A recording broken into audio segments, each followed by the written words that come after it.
ကျွန်တော်ကဘီလီယံတစ်ထဲသမီးတယောက်ရဲ့ကိုရံတော်အထွေဆယ်နှစ်တီတာဝန်ထမ်းဆောင်ခဲ့သူပါအဲ့ဒီဆယ်နှစ်ကထဲမှာသူမအတွက်ကြီးစန်းတွေကိုရင်ပတ်နဲ့ခံခဲ့ဖူးတဲ့ဓာတ်တိုင်ရတွေရခဲ့ဖူးသလိုပြန်ပေးဆွဲတဲ့အန်ဒီရဲ့ကနေကဲခဲ့ဖူးသလိုနှောက်ရက်တဲ့လူချမ်းသာသားသမီးတွေကိုလည်းပညာပေးခဲ့ရတာမရေမကွက်နိုင်ပါဘူးသူမကထန်းကောင်းရဲ့အချင်းကြီးဒင်းတာလူကမုတ်စားချင်တယ်လို့ပြောတဲ့တောင်မိုးရဲလေထဲမှာကီလိုမီတာ20လောက်ဝေးတဲ့နေရာကိုကျွန်တော်ပြေးဝယ်ပေးခဲ့တာပါသူမဖျားတဲ့အခါမှာလည်းတညာလုံးမအိပ်ပဲဖေးနာမှာအဖော်လုပ်ပေးခဲ့သူပေါ့အားလုံးကတော့ကျွန်တော်ကိုတခင်မလီဘေးကအသစ္စာရှိဆုံးခွေးတကောင်လို့ခေါ်ကြတယ်သူမကိုယ်တိုင်လည်းအဲ့ဒီလိုပဲထင်နေခဲ့တာဒါပေမဲ့ကျွန်တော်အသက်30ပြည့်မွေးနေမှာတော့အားလုံးပြောင်းလဲသွားခဲ့တယ်မနဲ့မှမြင်နေရတဲ့တန်ရအမရွတ်တွေကိုကြည့်ရင်ဒီအလုပ်ကိုကျွန်တော်ရုပ်တရက်စိတ်ကုန်သွားမိတယ်ကျွန်တော်အိမ်တော်ပြုတ်ချင်းပြီးကိုပိုင်အိမ်လေးတစ်လုံးနဲ့မိသားစုဘဝလေးတီးချောင်းကျင်လာတယ်ဒါနဲ့ပဲချင်းတွေ့တဲ့ website တစ်ခုမှာတိတ်တိတ်တစားစီးရင်ပေးလိုက်တာပေါ့ကျွန်တော်တို့ပထမဆုံးတွေ့တဲ့နေ့ကအဲ့ဒီကောင်မလေးဟာအရန်ယဉ်ကျေးပြီးအနေရေးပါတယ်တခင်မလေးစီမှာအလုပ်လုပ်တယ်ဆိုတာတကယ်ကိုအထင်ကြီးဖို့ကောင်းတာပဲနော်လို့သူမကပြောတော့ကျွန်တော်ပထမဆုံးအချိန်ဖြစ်စိတ်လက်ပေါ်ရစွာနဲ့ပြုံးမိသွားတယ်ဟုတ်လားကျွန်တော်အလုပ်ထွက်ဖို့စဉ်းစားနေတာလို့ပြောလိုက်တဲ့နောက်တစ်ဆက်ကန်ပါတယ်ဆိုင်ရင်မှန်တကားကြီးကန်ဖွင့်ခံလဲရတော့ပါတော့လ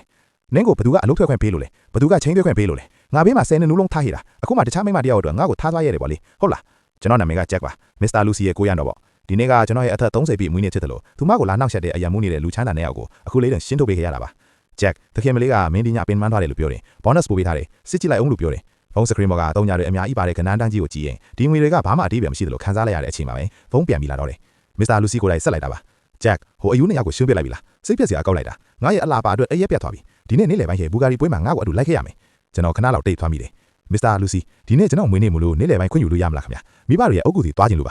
ါဂျက်နင်းတကယ်ပြောနေတာလားနင်းမိဘတွေတေးသွားတာကြာလာပြီပဲသူတို့အုပ်ကူပေါ်မှာမြက်တွေတောင်10ပဲလောက်ရှင်းနေလောက်ပြီသွားကြည့်စရာဘာရှိလို့လဲသူမကဘာမှထပ်မပြောပဲဖုန်းချသွားတယ်ကျွန်တော်ဖုန်းကိုကင်ထားပြီးတိတ်ဆိတ်သွားတဲ့အတန်းကိုနားထောင်ပြီးဖြည်းဖြည်းချင်းအောက်ချလိုက်တယ်မန်ထဲကလူဟာအသက်30ပဲရှိပြီးညာဘက်မျက်လုံးထောင်ကနာသင်သည့်ရှေးလောင်းတဲ့အမာရွတ်ကြီးတစ်ခုရှိတယ်လွန်ခဲ့တဲ့3နှစ်ကလူစီကိုပလင်းကွဲနဲ့ထိုးမဲ့အန်ဒီကနေကားကိုဘင်းချင်းရခဲ့တဲ့တန်ရပေါ့အဲ့ဒီတုန်းကသူမကလန်អော်ခဲ့ပြီမယ်ကျွန်တော်အတူမဟုတ်ပါဘူးသူမရဲ့ဝစ်ဆုံးအဘာသားမှာသွေးစားနှက်ဆက်ဆင်းသွားလို့မြင်လို့អော်တာယွန်စရာကြီးဒီဝစ်ဆုံးက limited edition cotton ဝစ်ဆုံးတော့နင်းလက်စာ3လအစားတောင်ဝယ်လို့မရဘူးဂျက်ကို bonus 9သိန်းပို့ပေးလိုက်တယ်ကျွန်တော်မျက်လာနဲ့တန်ရကိုသူမကငွေကြီးတန်မိုးတစ်ခုတည်းနဲ့ပဲနှိုင်းရှင်ကြတာပါအဲ့ဒီနေ့မနက်ကကျွန်တော်အုပ်ကူမှာ2နာရီလောက်နေခဲ့တယ်အမေတို့တာတရှိထင်ရှားရှိနေမယ်ဆိုရင်ကျွန်တော်ကိုအိမ်တောင်ပြုတ်ခိုင်းပြီးတာမန်ဘဝလေးနဲ့အေးအေးဆေးဆေးနေစေချင်ပါမလို့တွေးနေမိတယ်နေ့လယ်ပိုင်းဘူဂါလီပွဲမှာတော့လူစီကလက်ပြလေးတစ်ကောင်လိုပြန်ဝင်နေပြီးကျွန်တော်ကတော့သူမအနာကလာတဲ့လူများသမားကိုစောင့်ကြည့်ပြီးနောက်ကနေတကောက်ကောက်လောက်လိုက်နေကြရတယ်ကျဲပွဲအမှုပညာရှင်တယောက်ကသူမကိုလာစကားပြောတော့ကျွန်တော်ကဂျားလေးကနေပိတ်ရလိုက်တယ်သူကကျွန်တော်ကိုစိုက်ကြည့်ပြီးမင်းကဘာတူလဲလို့မေးတယ်လူစီကပြောပြီးသူကကျွန်မရဲ့ခွေးလေးပါလို့ပြောလိုက်တယ်ဘေးနဲ့လူတွေကဝိုင်းရီကြပေမဲ့ကျွန်တော်ကတော့ဘာခံစားချက်မှမရှိတဲ့မျက်နှာပေးနဲ့ပဲရနေခဲ့တယ်ဂျက်ကတော့တခင်မလေးရဲ့ခွေးလိုထက်တဲ့ပြောခံပြေးရံပေါ့သူကတော့ကျင်သားရနေပြီလေဆိုတဲ့အတန်းတွေကိုလည်းကြားနေရတယ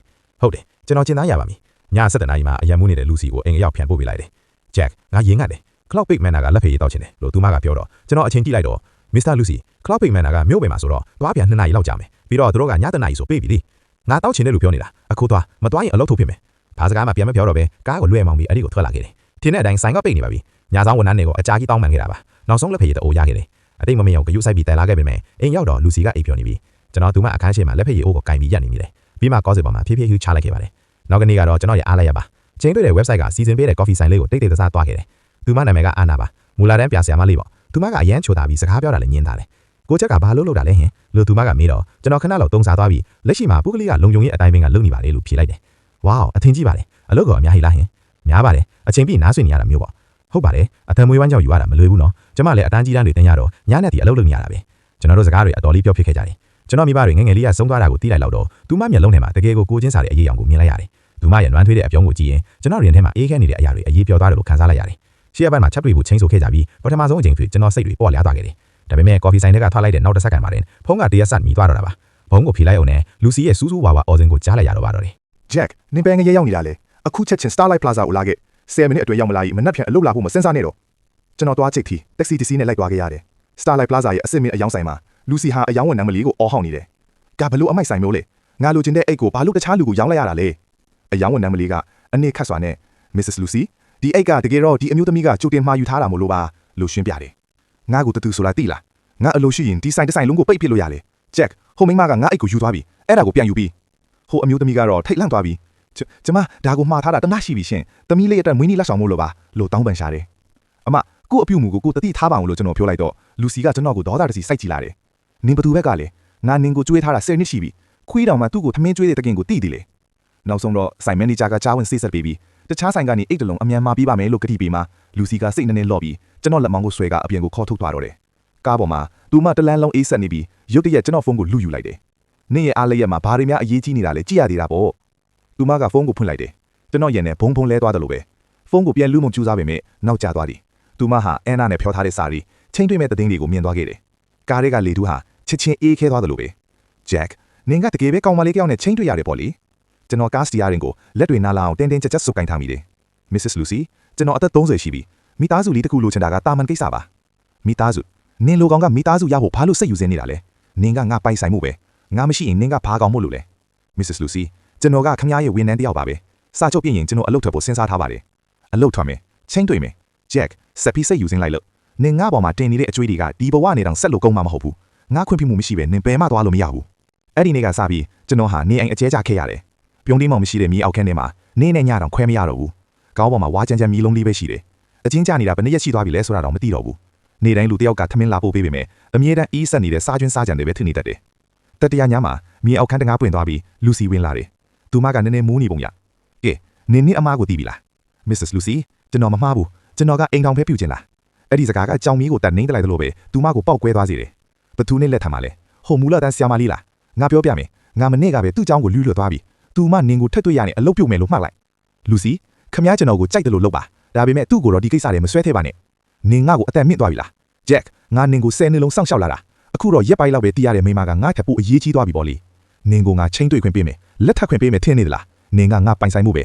သူမရင်ထဲကဒေါသတွေပေါက်ကွဲပြီးမောသွားတဲ့အထိကျွန်တော်ငင်းခတ်လိုက်ရတယ်ပြီးမှ Mrs. Lucy 10နှစ်ရှိပါပြီကျွန်တော်ခမ ्या အတွက်ဓာတ်တိုင်း3ချက်ခံနေတယ်ခမ ्या ပေးတဲ့ငွေတပြားမှလည်းကျွန်တော်အလားမဖြုံးခဲ့ဘူးအားလုံးစုထားတယ်အဲ့ဒါတွေနဲ့ကျွန်တော်ရဲ့လွတ်လပ်ခွင့်ကိုပြန်ဝယ်လို့မရဘူးလားသူမဆွတ်အားသွားတယ်ကျွန်တော်ကိုပထမဦးဆုံးချိန်မြင်ဘူးတယ်လို့မျိုးသူမမျက်လုံးတွေပြူးကျဲသွားတယ်ခဏလုံးတိတ်ဆိတ်သွားပြီးမှသူမကရုတ်တရက်ရီလာတယ် Jack ငါတခုတော့ရှင်းရှင်းလင်းပြောမယ်ဘယ်တော့မှမလောက်ဘူးနေတင်နေတဲ့အကျွေးကနောက်ဘဝအထိတောင်ဆက်လို့ကုန်မှာမဟုတ်ဘူးဟိုအန်နာဆိုတဲ့ဆရာမလေးသူ့မိဘတွေကမျိုးနောက်ပဲရက်ကွက်ထောင်းမှနေတာမလား Lucy သူ့ကိုဘာမှမလုပ်ပါနဲ့အဲ့ဒါကနင့်ရဲ့ရွေးချယ်မှုပေါ်မှာပဲမူတည်တယ်ငါရဲ့အသစ္စာတစုံခွေးရဖြစ်ဆက်နေမလားဒါမှမဟုတ်နင်းကြောင့်နဲ့သူ့မိသားစုတစုလုံးဒုက္ခရောက်နေတာကိုထိုင်ကြည့်မလားဆိုတာပေါ့ပြောပြီးတာနဲ့သူမလွှဲ့သွားတော့တယ်ကျွန်တော်အမောင်ထဲမှာပြောခွေကြသွားပြီးရင်းထဲကခန်းစားချက်ကလေဘင်းကနာကျင်မှုထပ်တောင်ပိုးပြီးစိတ်ပြက်အောင်ငေဖွေကောင်းနေတယ်စတုထမြောက်ညမှာမရတော့မြေအောက်ခန်းတကားပတ်ပွင့်သွားတယ်ဒီတစ်ခါတော့လူစီရဲ့အတွင်းရင်းဝင်လေးပါသူမကမနှက်စာအပြည့်အစုံနဲ့ရှေးဥတုနာဘူးတစ်တာလေးကိုယူလာပေးတယ် Jack တခုခုစားလိုက်ပါ Mrs. Lucy ကနေလေတိုင်းမြင်းဆောင်ကိုလိုက်ခဲ့ဖို့မင်းကိုပြင်ဆင်ထားခိုင်းတယ်သူမကကျွန်တော်ကိုတကယ်အပြင်လွတ်တာလား